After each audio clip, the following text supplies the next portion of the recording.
All right. So, I hope the test yesterday was okay. Actually, I thought it was pretty fair. I hope you did too. Except for that whole Gauss's Law thing. That one was pretty rough. I'll try to get him back Friday, but odds are good I won't get him back till Monday. Sorry about that.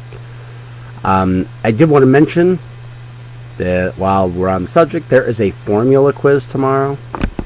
And on the formula quiz, you should expect some questions about magnetic force on a current carrying wire, what is in this video today, magnetic force on a charged particle, magnetic flux, magnetic field itself in terms of the stuff, like in terms of F over QV or something like that.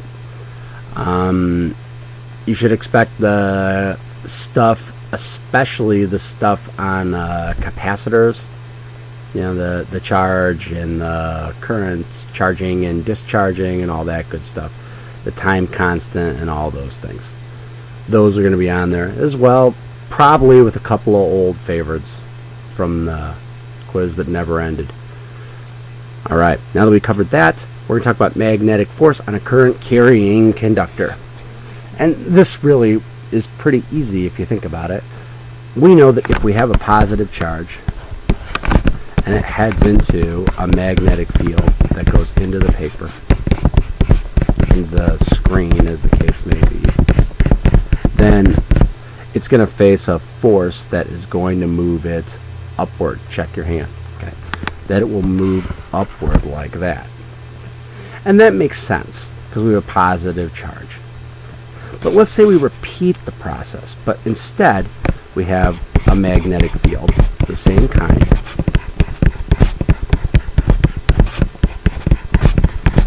There we go. And we put a wire inside it. And at some point we have a current that goes in this direction. Well, there will be an upward force because there were charges going, positive charges going like that. Remember that that's our convention. We have positive charges moving that way, and we have a field that goes in. So we're going to have an upward force on the wire. And if we look at what the actual calculation is, it turns out that it's a real similar equation to what we had. We know that F equals QV cross B, and that V and B are vectors. Well, let's say that we have this thing here. It's Coulomb, times meters per second. So if we rearrange this into coulombs per second times meters, you can see that now we get I, the current, times M, which is a measure of meters. That's the actual length of the wire.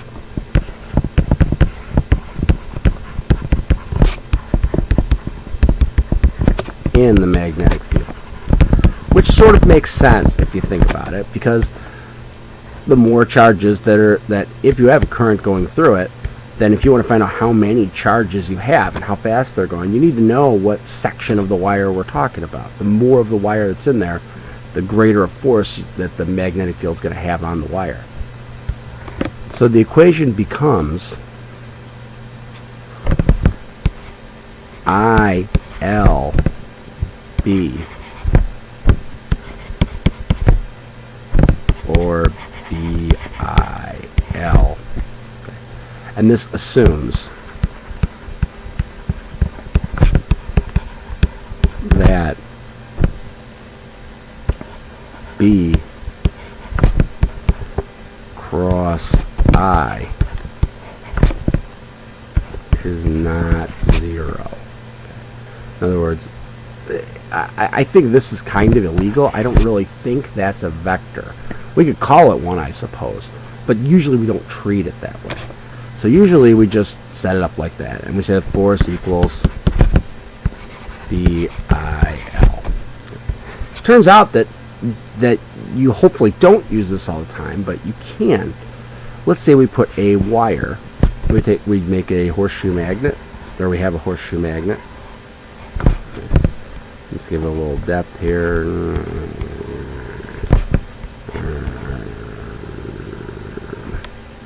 That's not terrible. Okay. And we run a wire through it, like a thicker wire. We run it across there. And we have a current running through it. Alright. Well, eventually, if I have a magnetic field that goes, let's say this is north and this is south, so the magnetic field is going to go from one side, goes like this. And my current is going to go this way through the wire. Okay. Well, my field is going from left to right. Is coming out of the page. I'm going to get an upward force on the wire. So the actual force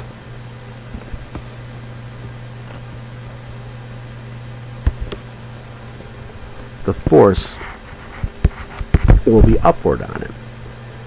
Imagine if you had a wire here and you have a magnet and you put this through it, and once the current gets big enough,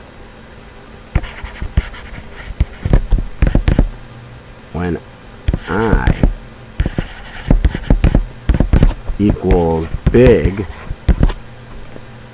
the force is going to be big enough too to pull a switch. That breaks the circuit.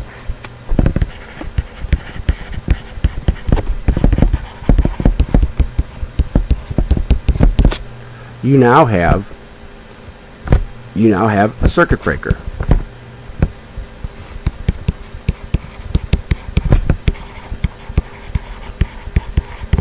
Those little buttons that you have like in the kitchen, in the bathroom, the ground, fault, circuit interrupters, work a similar way, where you have a where once the current inside gets to be strong enough, then you end up with a force that flips a switch. And again, that's good stuff. We're all glad that stuff exists. Okay, I'm glad that stuff exists, if that's okay. So that's the basic equation here. The nice thing is that there's really not much centripetal to it, because a wire really is not going to bend into a circle. So that makes it a little easier. Well, I hope that helps. The homework is in the packet. We'll go over it tomorrow, and then we'll have the formula quiz, and we'll have a good time. Thanks a lot, guys. See you then.